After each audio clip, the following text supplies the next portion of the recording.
I've got no headphones because I don't know where my headphones disappeared to. So they're around somewhere. Okay, so we're 3 minutes away. It's actually we're running a little bit late because me and Mark were just having a chat. But yeah, and this afternoon I was going to do some animation with a scrolling thing, and I will be doing it as of next week, which is basically moving this clock to the left, and then I will have a scrolling list of all our wonderful Patreons, the people who are supporting us and showing my appreciation. So yeah, I'll be doing that as of next week. I was going to do it today, except I ended up being in hospital radio. Yes. Producing the live commentary that was being fed in of Huddersfield Town. Wee sports teams. So yeah, there was all of that. But yeah, I'll get it sorted for next week. But yeah, it's to be fair, it's just a case of getting this year over and done with and out of the way. We've got a couple of comments coming in already. Hola from San Diego. Hello there, Aaron Neighbors. Cough. Are you not well? Have you got the lurgy like the rest of us have? Let us know. Leanne D. Hello, boys. Okay. I really need you to not type that as though you are, in fact, hello, boys. Yes, great. Yeah, but you know what? I've no problem with it. Hello there, Leanne. How are you? Michael P. Good morning, Leanne. And Aaron, how are you? So, yes, we're going to dive into the show. Once again, as to everybody who is watching now, it's probably because you've got a notification on YouTube saying that we're live, which means you are a subscriber and you've got the bell ticked. Congratulations. You are doing YouTube right. Well done, you. So congratulations to that. And not only that, but if you're watching on any of the other platforms, thank you very much indeed for tuning in. We're going to dive into all sorts of stuff and nonsense. It's going to be a bit of a loose conversation. May not go the full hour, and I'm certain Mark is very happy about that because he's got other things to do on a Sunday. But no, it's just a little bit of a chat to wrap up the year. I'm going to do something a little bit wild and reckless. Oh, in a minute. You wild man, you crazy man. I know, but we'll see how it works because you know what? I trust our audience. And the words just come out of my mouth, haven't they? So we'll see how it goes. But who else have we got? Into the Blue Mister. Hello there. Afternoon, you. Welcome along. Apparently our neighbours is sick like a dog, but getting better. Well, hopefully you are. I mean, yes. Let's see if we can finish the new year in some kind of fine spirits, sir. Because heaven knows, I tempted fate. I'll explain in a second on that one. Yes, basically each and every year I get horrendously ill for Christmas and for the Christmas season. At which point, it was 2 days before Christmas, 3 days before Christmas, and I turned around and said, you know what? I think I've escaped it this year. This is going to be the one. I'm going to escape it. Had a tickle in my cough on Sunday morning, and by Sunday night, I was out for the goddamn count, which is the reason why we didn't have a show last week. Week before, didn't have a show because I was working as a DJ. Unfortunately, the jobs do come in, and Sundays sometimes a job comes in, and that's just the way it is. Unfortunately, I couldn't do that. And I don't think we had a show before because it was Wales, and I was driving back from Wales. Yeah, basically for the last 3 weeks, we've not had a show, and everyone has been shouting at me, quite rightfully, as if to say, you know, get off your ass and actually do something. And I instantly knee-jerk reaction and said, yes, miss. Yes, so I just felt that my teacher was telling me off. But no, we're here. We're here. It's the last one of not only 2019, but the last one of the decade. I've been hearing that a lot over the last couple of days, and I like that sentence. It's the last one of the decade. We're kissing. Is it the onesies goodbye? Have we worked this out yet, Mark? Isn't it the teens? Teensies? Teensies? Kissing the teensies goodbye does not sound good at all, I have to say. We might want to rephrase that. That's a bad terminology. Not as a DJ, no. On an occupational level, that's not what you try to avoid. Just out of curiosity, Leonard, how many shows do you think you have done in the teensies or whatever it would be? What, Comic-Cons? No, in terms of these hangouts, these shows, how many do you think you've done? Lord, well, if we kind of look at around about 27, 28 episodes a season, and we've done 7, and we started off with just doing like 3 months before, so if we just count 10 episodes of that, maybe 7 of that, it's in 3 figures. You're basically in syndication now. Once you've hit 100, you're in US TV syndication. So all the best to that. The money's going to be rolling in. Is that what it is? Okay. I would say no. That's not the way it works. Who else have we got? Yeah, I mean, we've got Aaron Neighbours. I missed you all. I missed you too. I really have. Evening. Also, it's the last weekend of NFL, so it might be in and out, but not the burger version. Nice, I like that.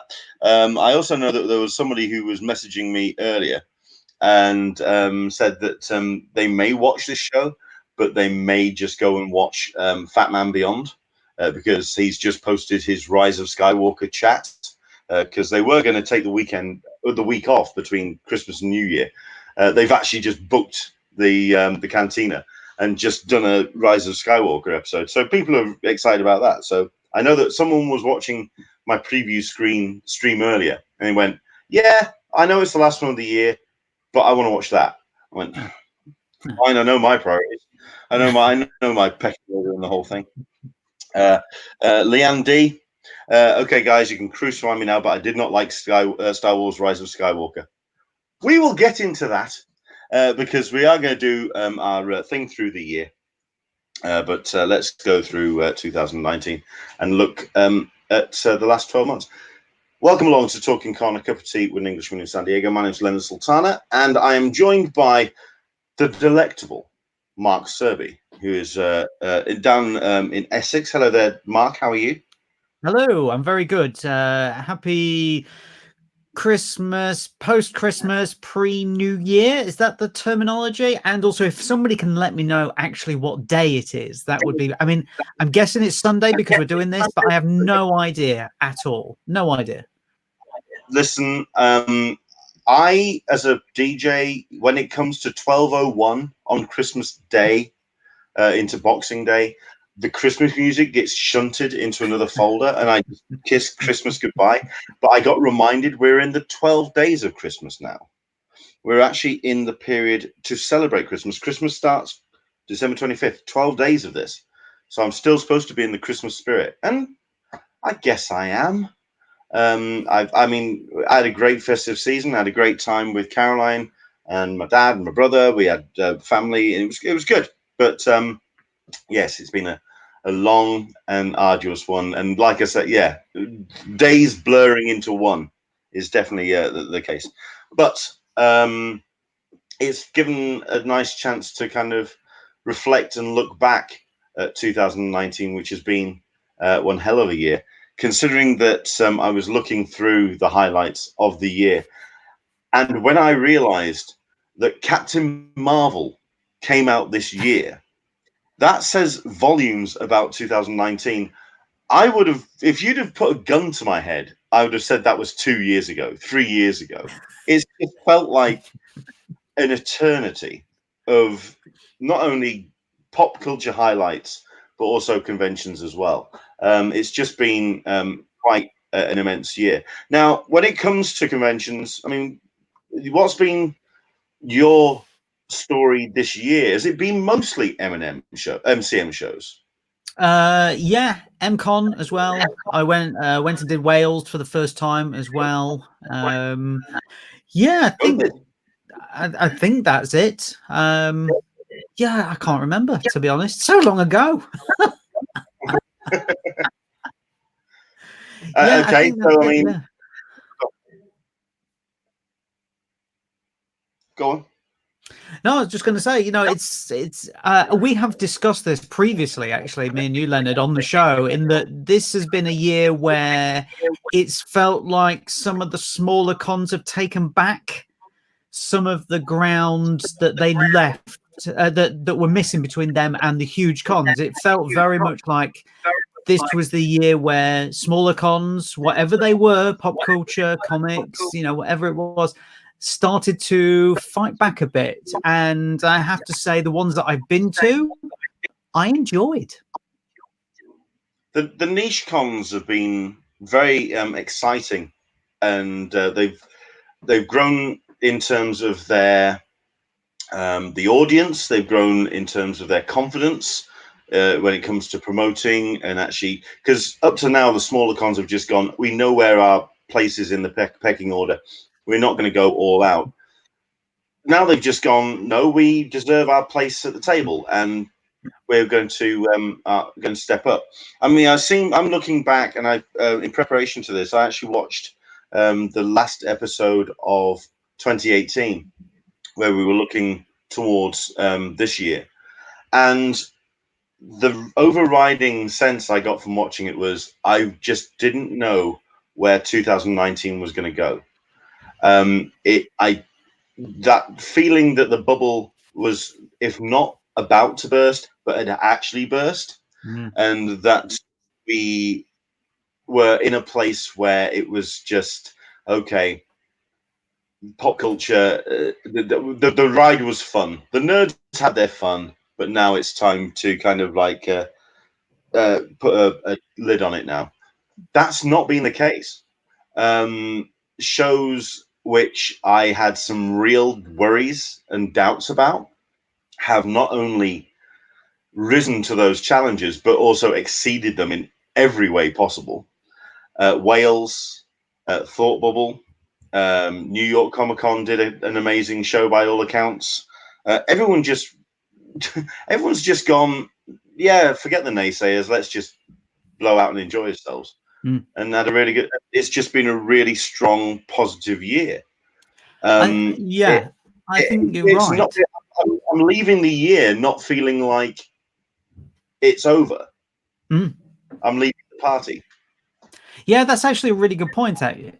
Thinking about it, is that you saying there at the end of last year, we were like, well, what is gonna happen next? When we were quite down on things, maybe. But now it felt like, as we're saying, going to the smaller conventions felt fresh.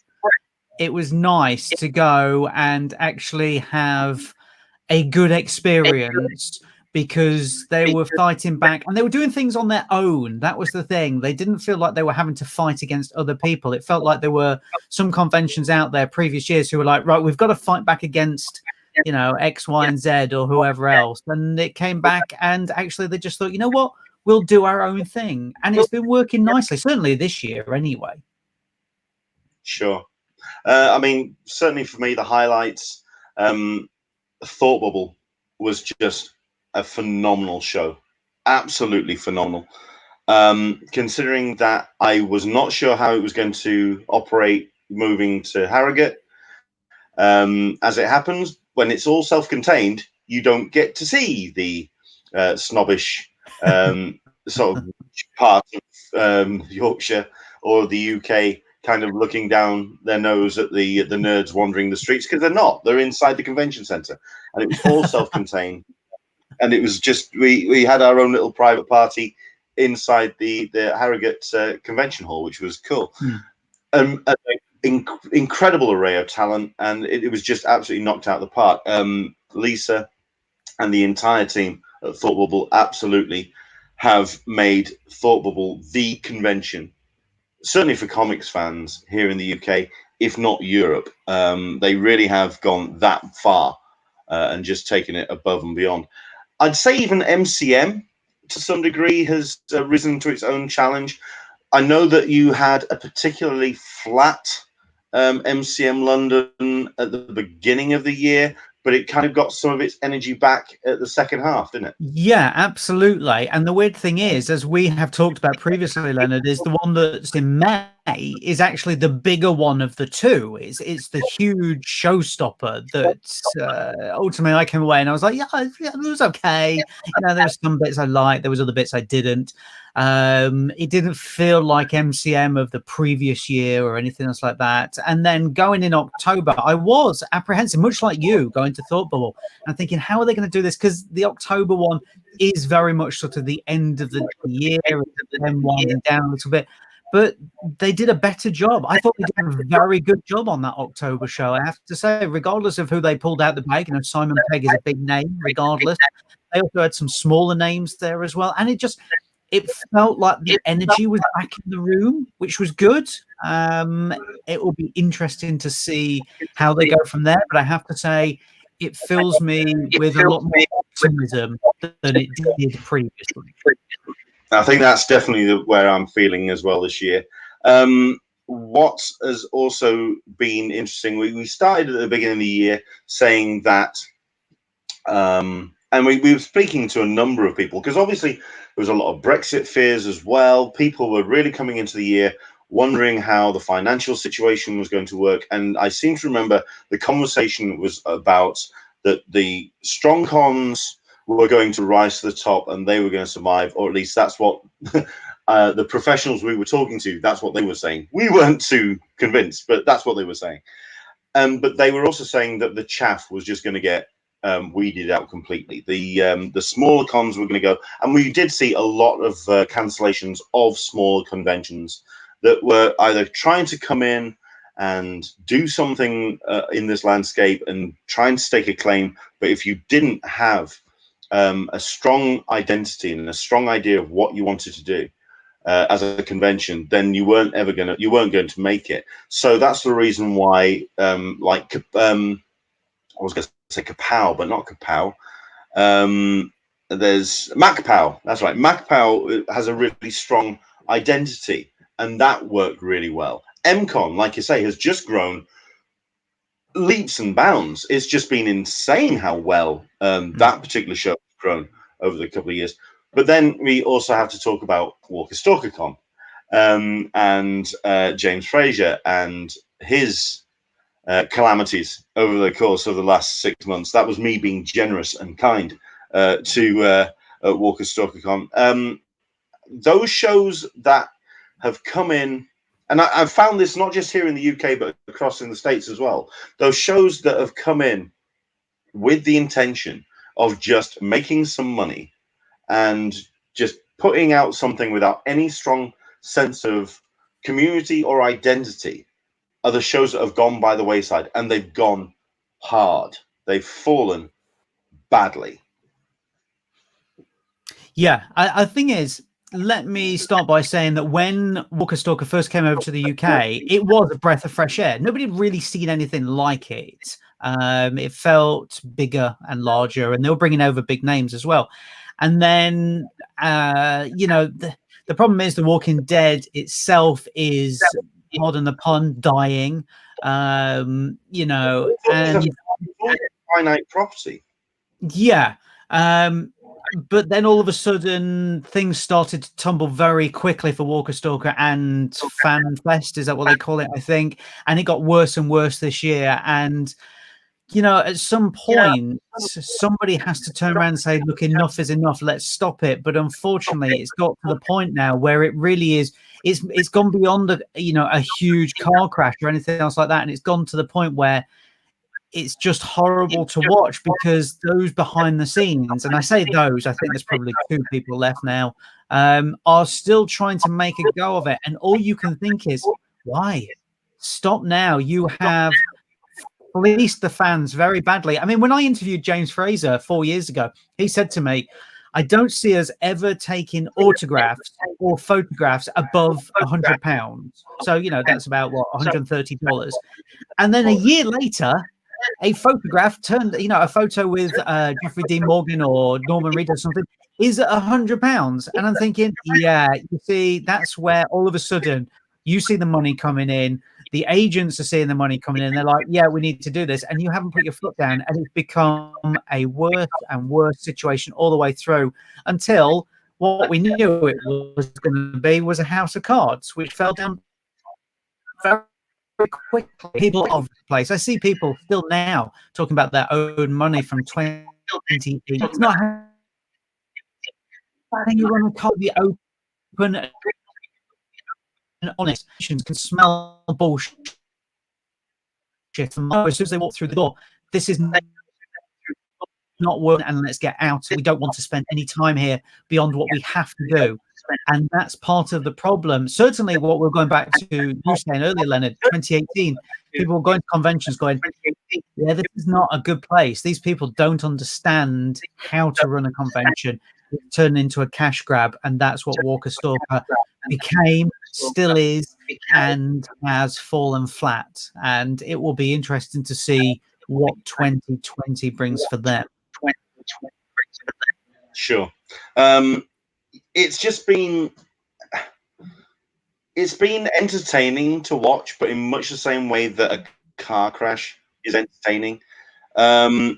It's just it's not the fact that it stumbled, it's the fact that it fell so hard, and it could take an entire other set of conventions away with it. It could take FanFest with it. And that's just a shame. I mean, we've got Danbury, what's Walker Talkin Con, what a mess that became. And it's just been so much a nightmare. Super Cat Chick, I'm glad I avoided Walker Stalkers and Horror Nerd. The Days of the Dead cons are high in my want to attend list. I know that here in the UK we've got For the Love of Horror, which is also tied in with the Love of Sci-Fi cons. They had a little bit of a bad reputation about 2 years ago with the way that they were dealing with fans and the way they were dealing with agents, but they've kind of, it's either a change of management or they've changed their tactics. I think they've done particularly well in bringing things back round. Let's have a quick look through a couple of comments already. Hello there, everybody. Welcome on. It's great to have everyone along with me. We've got Michael P. talking about his favourites. We're going to get into these as well between myself and Mark, but he's talking about his televisions. Shock, horror, surprise, The Expanse. We've got Watchmen, which is just high on a lot of people's lists. Mr. Robot, Rick and Morty, The Witcher, Titans, and The Mandalorian. Yeah, I'd go for a lot of those. I actually resent Watchmen to some degree, because people are now talking at the end of the year as one of the best sci-fi and television shows and superhero shows on television about Watchmen, and not talking about Legion. Come on, people. Let's remind ourselves, please. So there we go. Let's have a look at this. Oh, yeah, talking about the conventions of the year, Mr. Blue Mister.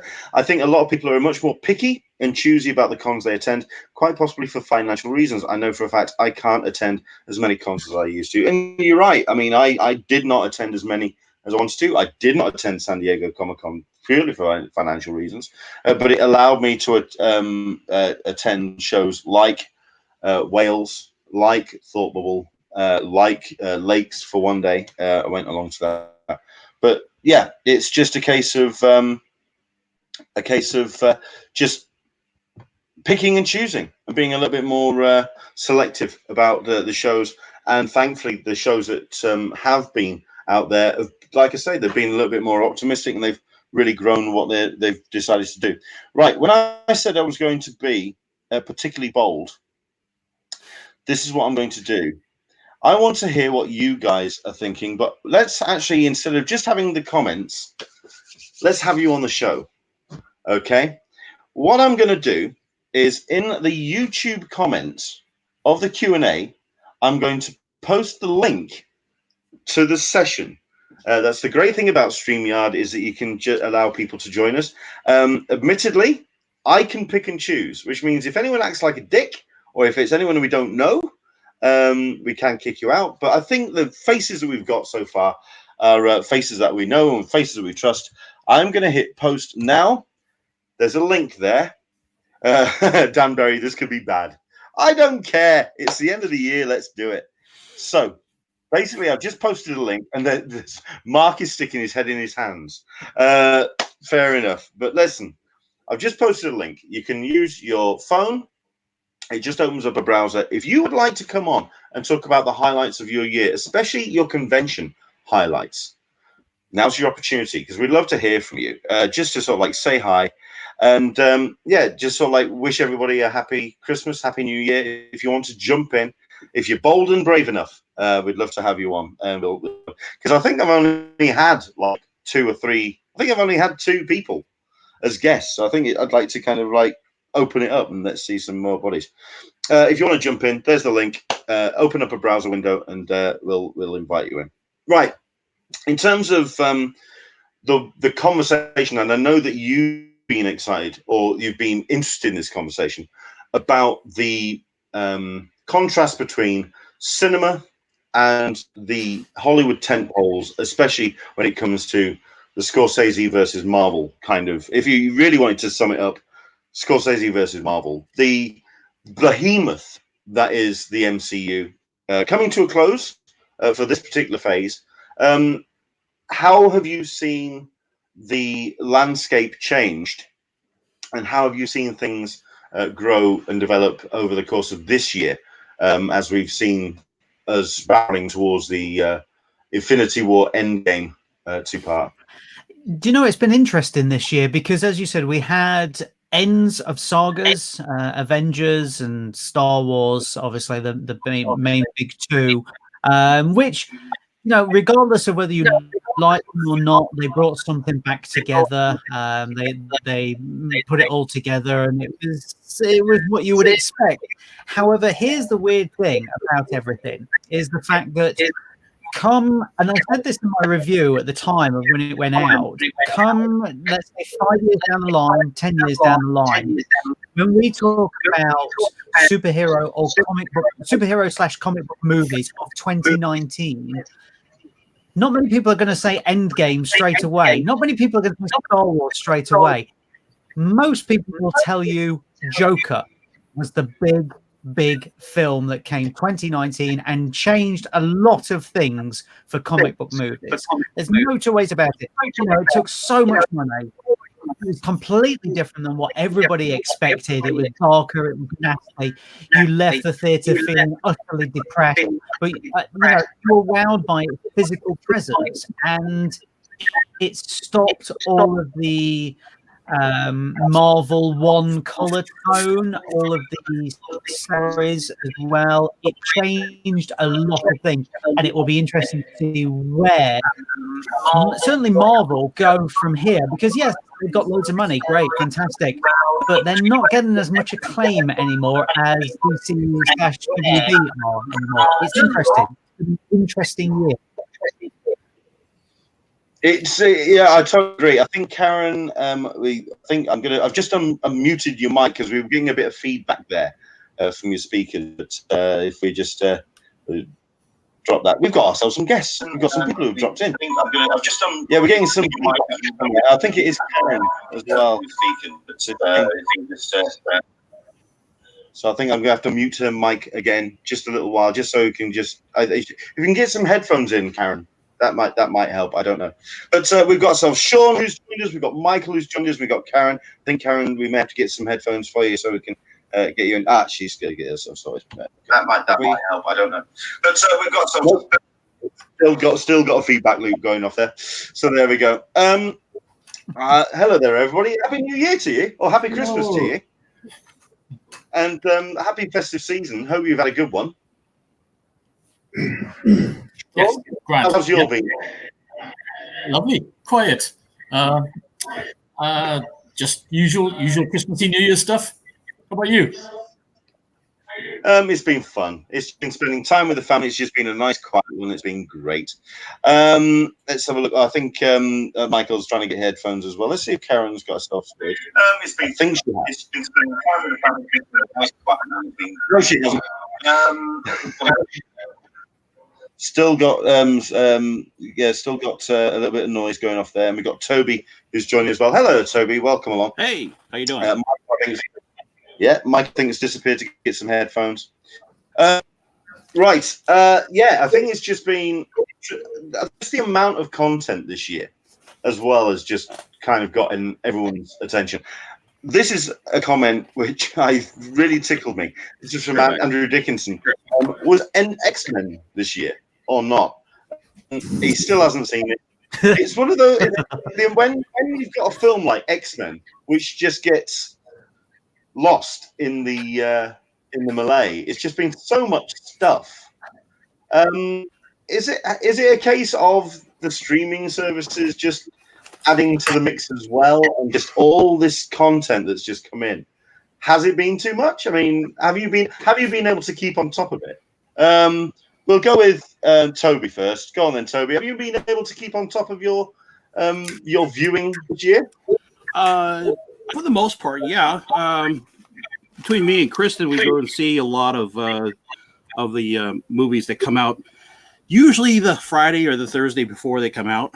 So, like we saw Rise of Skywalker on Thursday. I liked it. It had a good time. I'm a big old Star Wars fan, so I'm gonna like everything that comes out for that area. I've been watching The Mandalorian. Girlfriend got Disney Plus, so we've been watching a lot of that. And what else? I've been seeing as much as I possibly can. It's just so much stuff. I think Karen's left us. I think we're just going to go. We came somewhere. Michael, you gave us a bit of a list there. Have you been able to keep up with everything you've been watching this year? Can you hear me all right? Yep, we can hear you just about. Okay. Yes. Because I'm tired.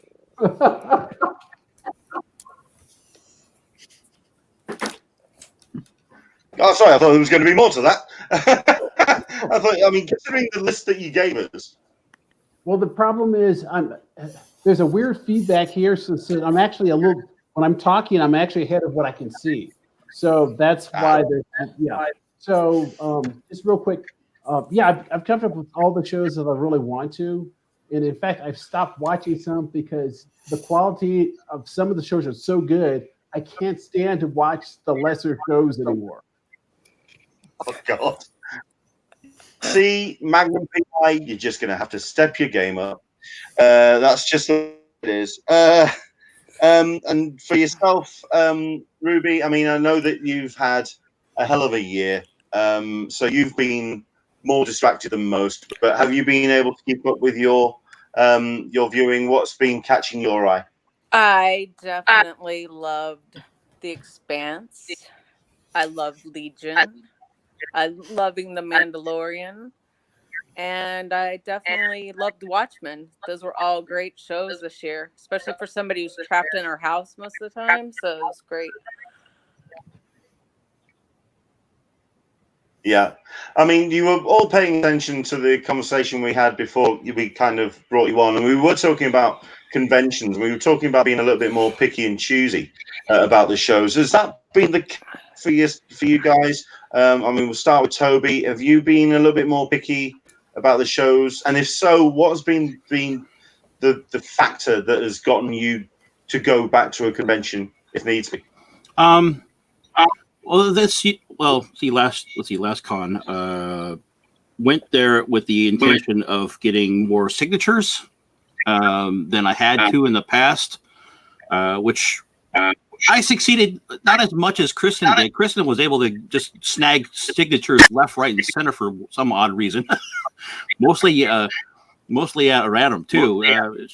She got a random hit on with Kevin Smith. She got a hit on and a hug from the guy who does The Simpsons, Matt Groening, and just random people out of the blue. She was very psyched about getting a signature from Jim Lee.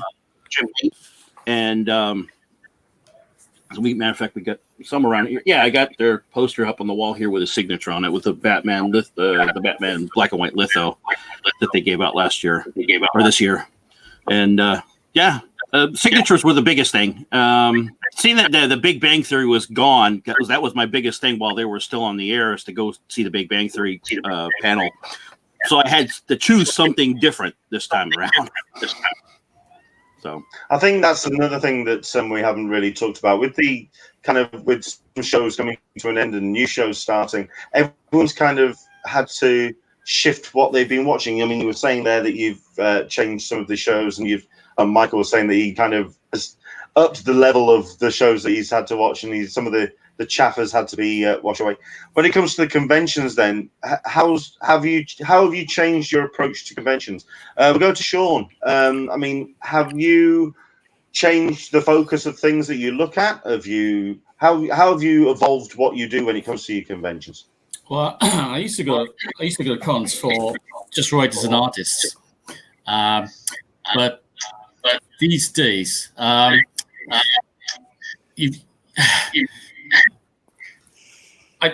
tend to I can't go to American cons anymore, like San Diego or New York. It's just out of the question. It's just too expensive.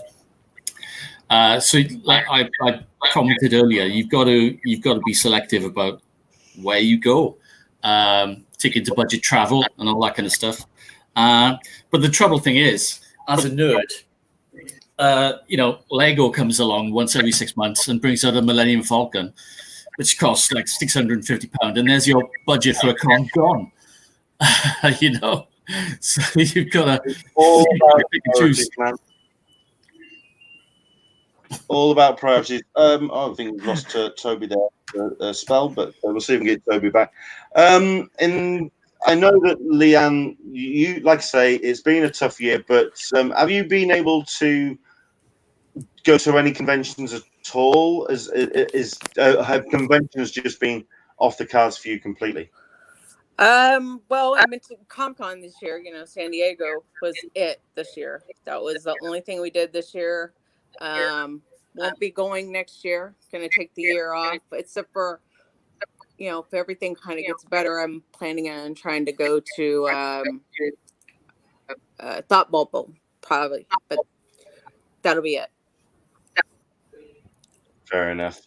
I think for myself, it's just been a case of I was really unsure about taking that year from San Diego and what I would be missing.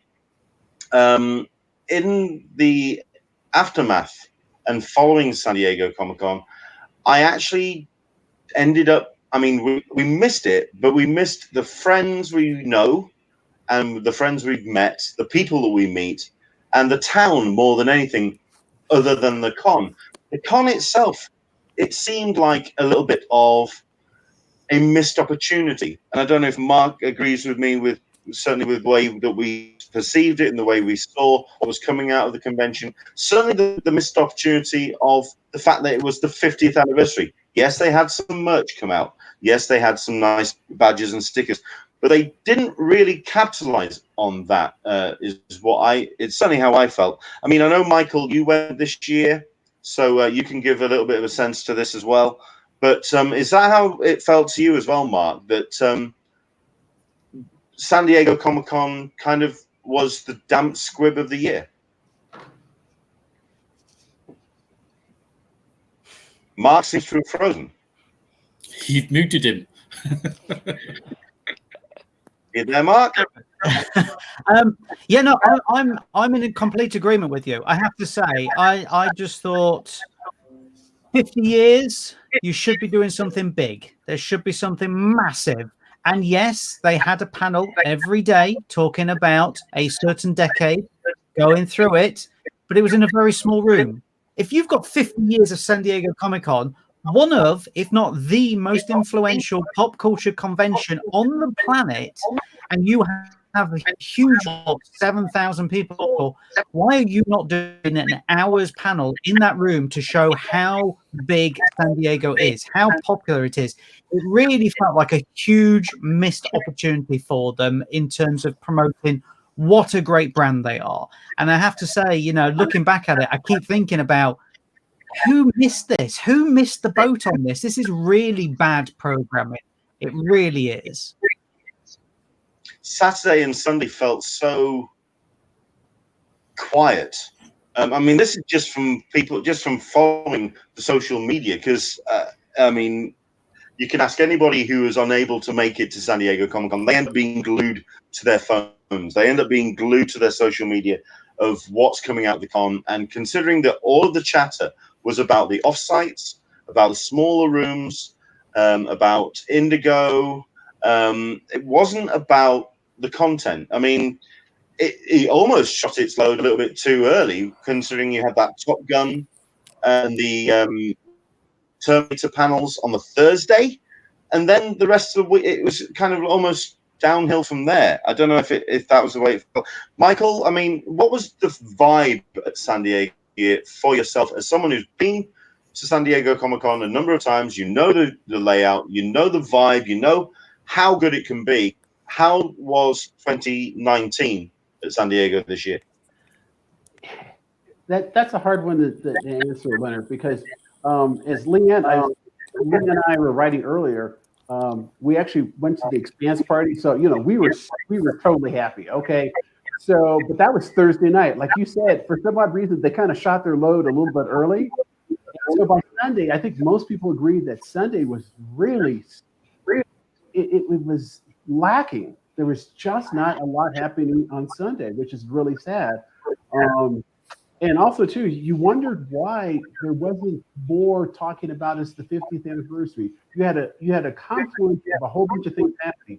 It was the 50th anniversary of the moon landing. I mean, it was like Nerdvana, it should have been, and somehow it kind of did disappoint.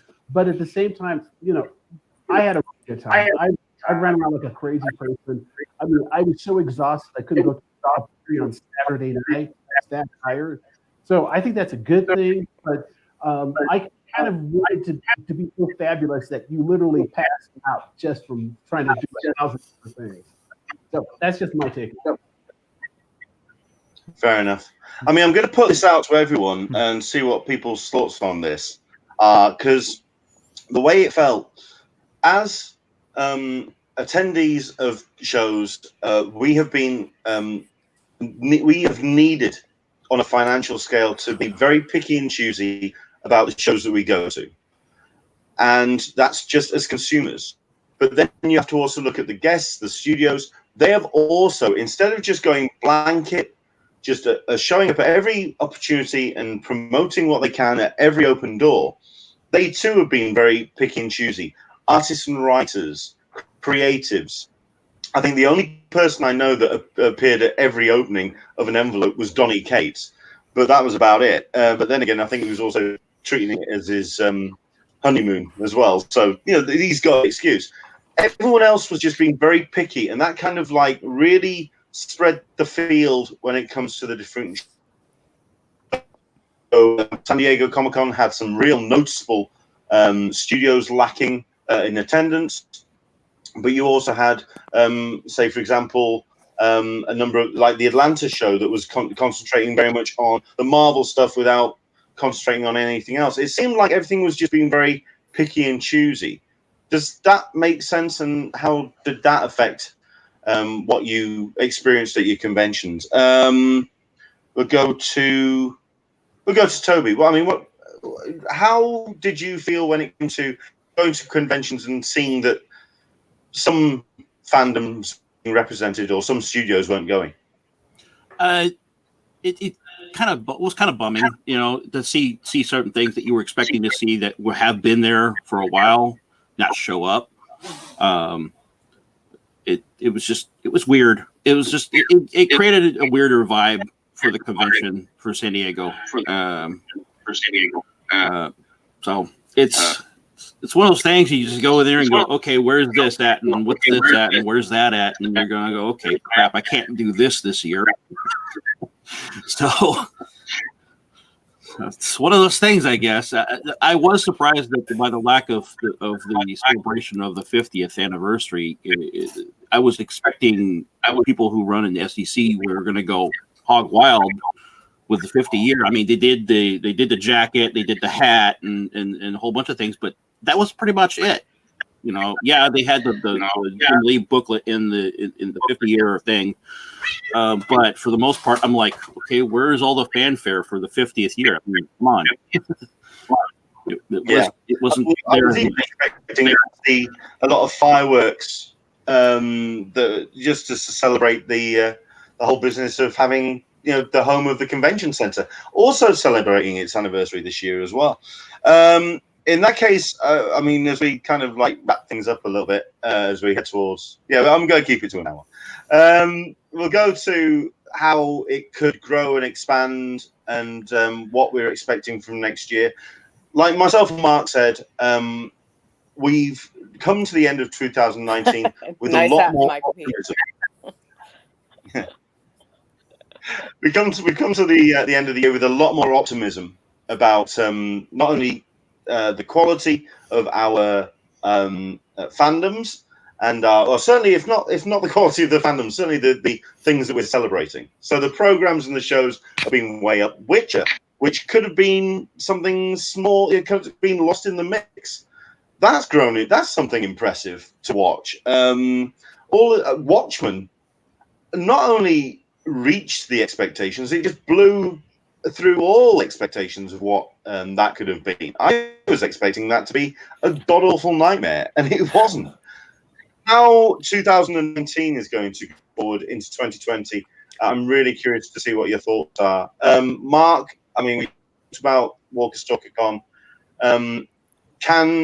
What's your thoughts? I mean, where do you see shows going, and where do you see our community growing? We lost Mark again. Ooh, that's a question. In cons, I know, to be honest. So, no, I'm here. I'm here. Can you hear me? Yes. You're very great. You're not. The Americans won't get the reference, but you, Mike, Norman Collier.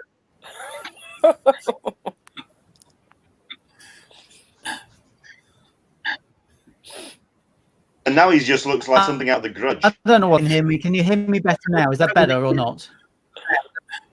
A little bit better. Go on, you were saying. Go to somebody else. Somebody else. Fair enough. Okay.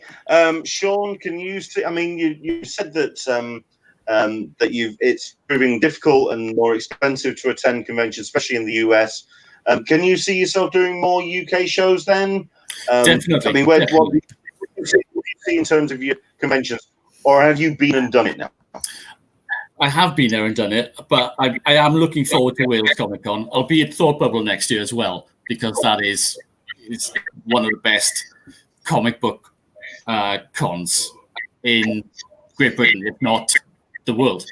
I would much rather go to Thought Bubble and spend £500 than go to 5 different conventions and spend £100.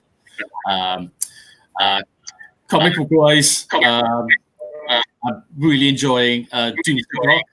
That's just finished. Also, everybody read Basket Full of Heads by Joe Hill. Very, very good. That's about it, really.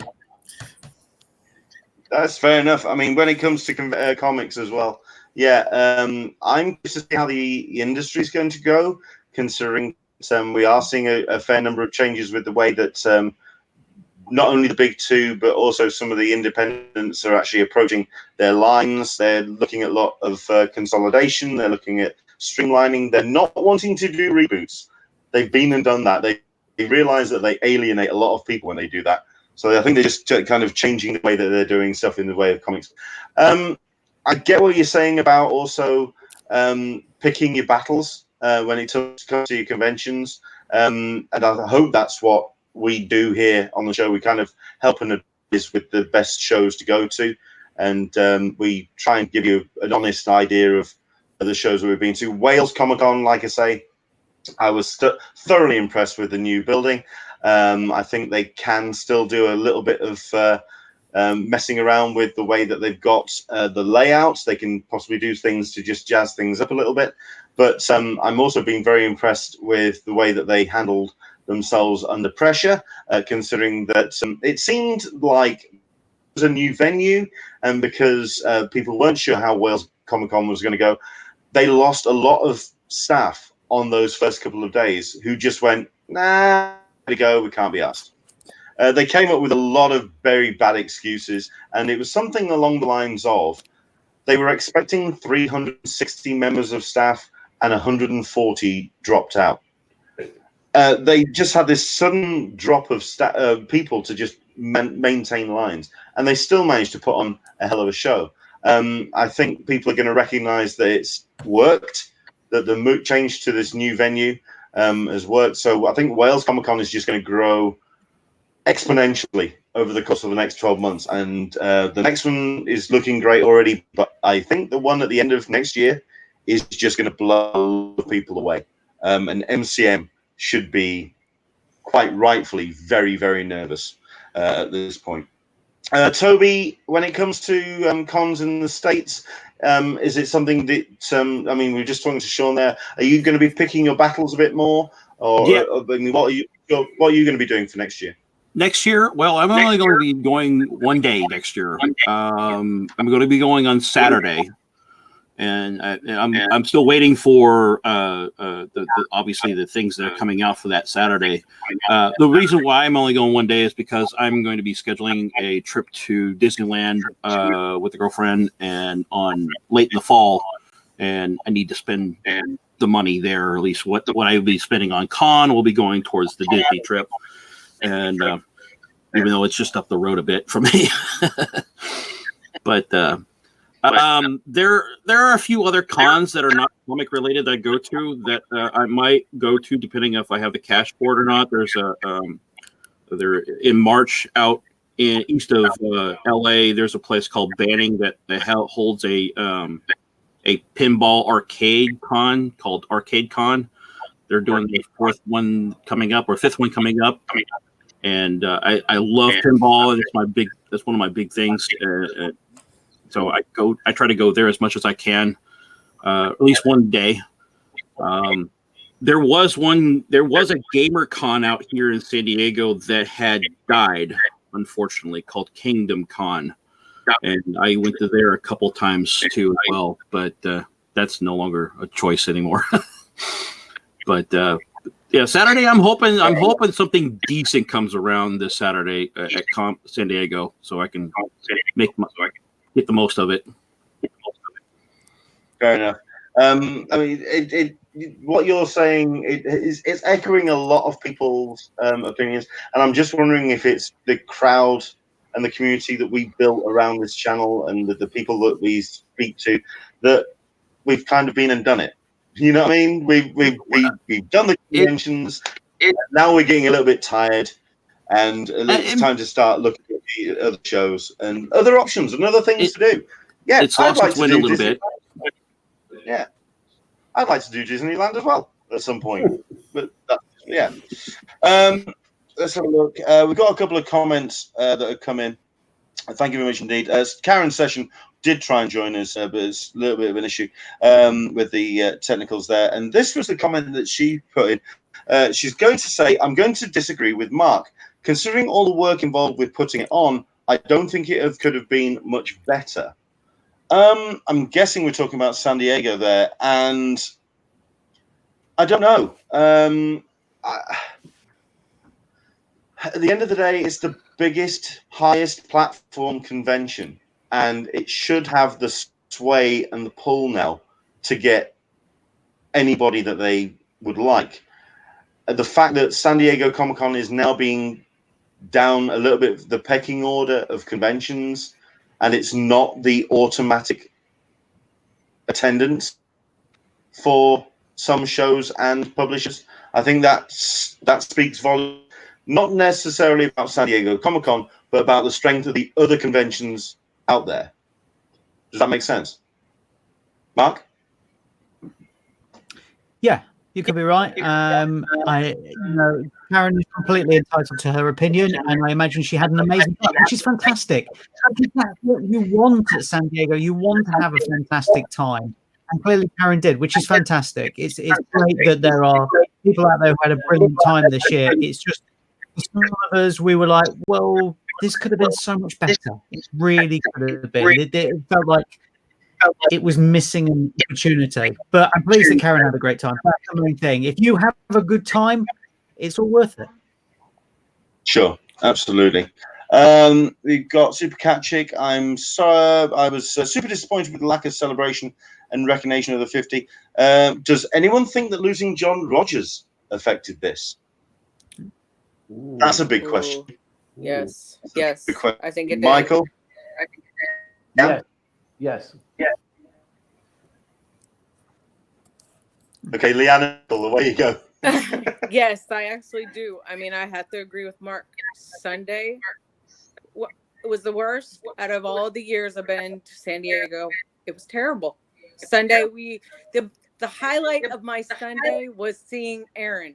That was my highlight Sunday. That was it.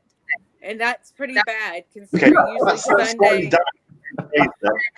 And I love Aaron. Don't get me wrong. I was glad to see Aaron, but that was my highlight of Sunday. That shouldn't have been it. We usually are packed with panels and everything, and it was just nothing. Maybe other people had stuff to do, but Sunday we ran out of stuff to do. Fair enough. Michael? Yeah, it actually was me that said that Sunday was bad. But yeah, Sunday was really, everybody's commented how bad Sunday was. And it's puzzling that it was so bad. I mean, and that they front-ended Thursday because, Sunday is more for family, and you would thought they would have done a lot more family-friendly things. But, on the bright side, it gave you a chance to go out and do all the off-site stuff. So that's one way of looking at it. Fair enough. Listen, guys, I want to say thank you very much indeed for joining us on the show. We wanted to get some opinions and thoughts about how the year had gone, and got them. Thank you very much indeed for joining us. Thank you very much indeed to Toby, to Sean, to Michael. Thanks for Karen for trying. It was great for her to give it a go. But listen, I want to wish you all the very best and have yourself a fantastic new year. And I hope you have a great celebration on Tuesday into Wednesday. Happy New Year, Leonard. Happy New Year, guys. Hey. Happy New Year. Happy New Year. Thank you very much indeed for coming on. There we go. And some great. It's good to see some faces there. Great to see Leanne looking good and looking better than she could possibly be, because I mean she's had a hell of a year, so it's great to have Leanne joining us for that. And also, can I just say, sorry to butt in here, Leonard. Also, just to say, she had an absolutely bitchin' Hot Fuzz poster in the background there. She really did. It was cracking poster. Well, Leanne picks some great pieces of artwork. She knows her stuff, so it's great to have that.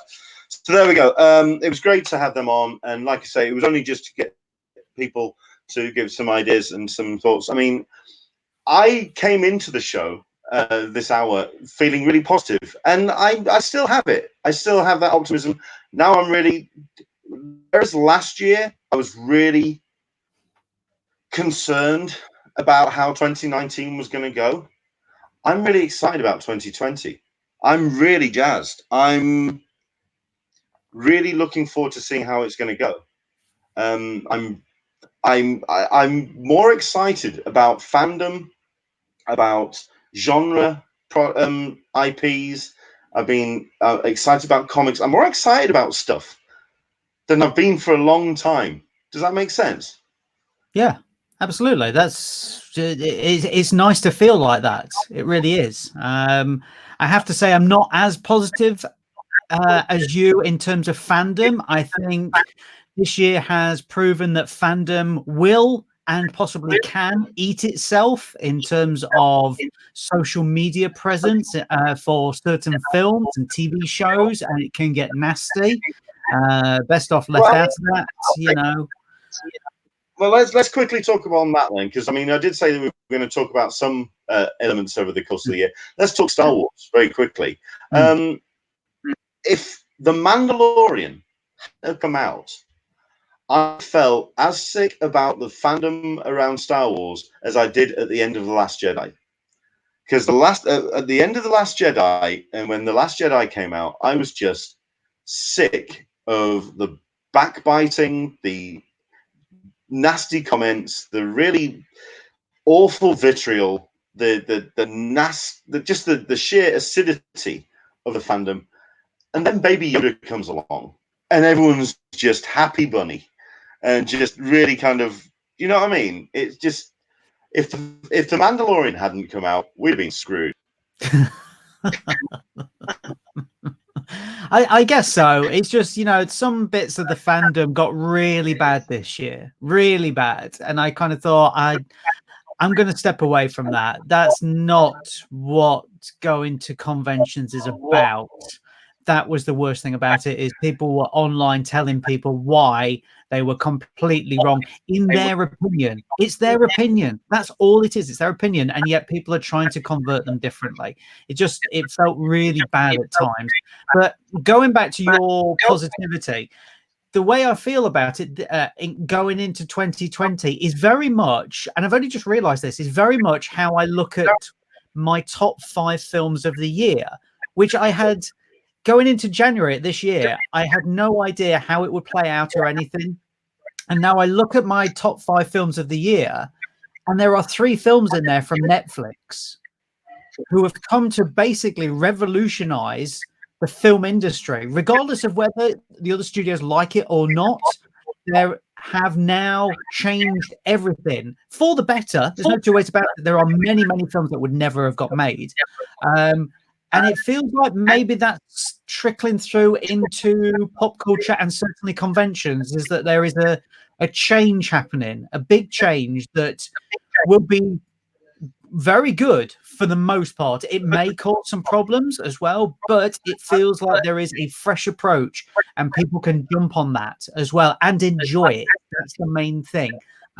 So I'm excited to see where we go. I don't want to see fandoms fighting each other. It's pointless. It's completely argumentative. It's horrible to watch. If you like something, great. If you don't like something, hey, that's fine as well. That's just the way of the world. You know, I mean, in 2011, Adam Sandler made a film called Jack and Jill, which was a horrible film, one of the worst films of the decade.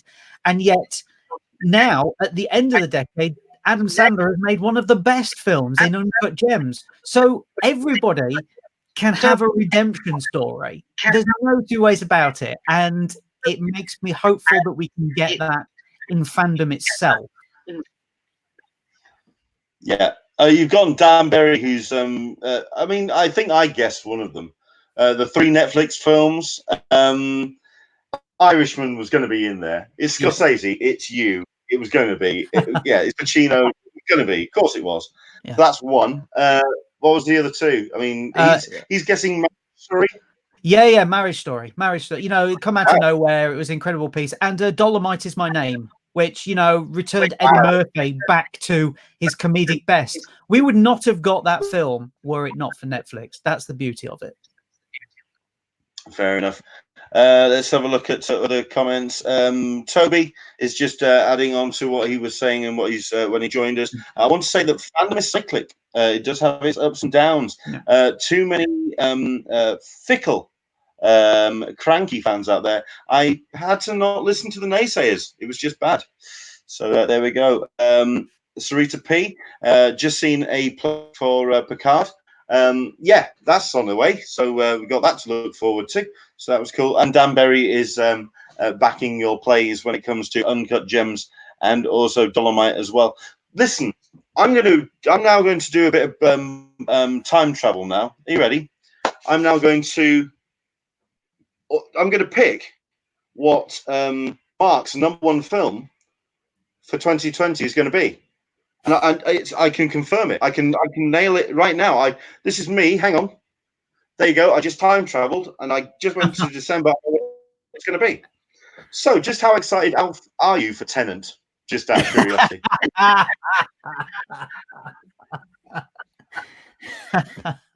Look, you know I'm a Christopher Nolan fan. There's no two ways about it. But here's the thing. Going back to this, there are original film directors out there, original film writers who are making incredible pieces of work that we are not being subjected to and are not being overwhelmed with. You know, you were talking earlier there, Leonard, about the amount of film content that we had. You know, Dark Phoenix, Hellboy, you know, these films came out this year, but people have forgotten about them because the landscape for comic book films and pop culture films and everything else like that is full to the brim. It's overflowing. And it's got to that point now where people are just not going to see most of these films and they're losing money. And the studios want to know why. That's just the way it is. But when you have original filmmaking, and original filmmaking is making a comeback now, thanks to Netflix and Amazon and Hulu and all of these, they're giving money to people like Martin Scorsese or Bong Joon-ho to make Parasite. You know, these types of films which would never be made, but we're getting to see them.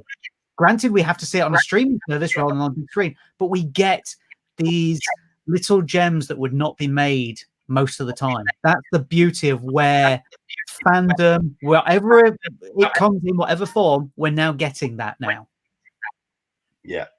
And I think it's to just bring it back to conventions a little bit. We saw it in 2018. We definitely saw it in 2019. 2020 and beyond is where we're going to see the streaming services take over, I think, from the studios as being the dominant force when it comes to bringing new content to conventions. I'm just hoping, and we had the conversation about this about a year and a half ago. Well, yeah, a year and a half, 2 years ago, when we were talking about Netflix being, they'd only just started to make their presence known at San Diego, and the reason was the reason why they hadn't come before is because they weren't spending on promotion. They just wanted to spend it on the content and just get it on the service. Now it's a case of they are spending the attention on getting people's eyeballs because they recognize there are platforms out there. I think we're going to be seeing Netflix, Amazon, Hulu as the dominant forces at shows like San Diego, MCM, New York Comic Con. It's not Warner Brothers anymore. It's not Paramount. It's not Universal. It's not Disney. It's the streaming. It's not Disney.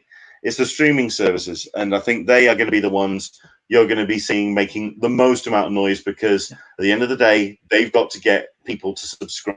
They've got to get people to sign on the line, which is dotted. That's the bottom line of it. And they are. I mean, we talk about the streaming wars. The conventions are going to be the front line. They're going to be the no man's land where we're the ones that are going to get caught in the middle of that particular firefight. So there you go. I think I've stretched that analogy far enough. So there we go with that. So there we go. Right. I think we'll let everyone get off and enjoy the rest of their Sunday. Mark, thank you very much indeed for coming on and talking to us. Thank you very much indeed to all of the other guests as well for jumping in and quickly talking to us about their year. But it's been great to talk to you, Mark. And yeah, here's hoping that you have a cracking new year. Thank you. Much appreciated. And Happy New Year to everybody watching as well. Absolutely. Where can people find you online? And do you have any last shows before the end of the year? No, I've done all my shows now. My last one was today, which was basically top 5 films of the year. So no, I'm done now. But you know, it doesn't stop. That's the thing. On Friday, I'm back to films, the weekly film review. So it doesn't stop. I'm on Twitter, Mark_Searby, website marksearby.com. You can find me in the UK, BBC Radio Suffolk, BBC Radio Northampton. That's Sundays, and then Fridays, Phoenix FM, Fridays as well. And if you type my name into Amazon, you will find my Al Pacino book and my forthcoming book, which is behind me, all about Rick Mail, just in case you want to check it out. Sure. And I'm going to say this out now, just to put you on the spot. I'm also hoping that you're going to start putting links to your shows on your exclamation mark page, which we would like to see more stuff on the Convention Collective. So let's start spreading the love of the shows that you put out. Well, I'll try and do that. That's not a problem. But I've got an idea for something for 2020, so we'll see how that goes. It all depends on the owner of the site, whether they're interested in it or not. I'm not a big fan of him, to be honest. He's a lazy twat. He is. Yes, absolutely. Yes. I'm stunned. I mean, there's another contributor to that site, which is Dan Berry. I'm stunned he hasn't left by now. But anyway, that's just yeah. Listen, guys, I want to say thank you very much indeed for joining in. And I know that it's been a couple of weeks wait, but hopefully this has been a nice little way to wrap up 2019. Like I say, I wasn't leaving last year's show with a bigger grin on my face as I have right now. I'm really optimistic for 2020. The stuff that's already on the way looks amazing. Wonder Woman 84 looks incredible. I'm really excited about Eternals, actually. So there's that, there's Tenant, there's all of this stuff, which is all to be excited about. And the way that we celebrate it is, of course, at our favorite conventions. Thank you very much indeed for joining us. Hope you've enjoyed the show. Back again next year, and indeed next Sunday. We are going to be starting things off nice and fresh, no break, straight into it again next Sunday with another Talkin Con, a cup of tea with an Englishman in San Diego. For myself, where you can find me at Englishman SDCC on the social medias, and of course on the Patreon as well, patreon.com/Englishman SDCC. For myself, Led, and from Mark, have yourself an absolutely fantastic new year. I hope you're spending it in the company of people who love you, in the company of friends and family, and I hope you have a fantastic time. See you in 2020. See you next Sunday. From us to you, take care. Bye. Bye. Bye.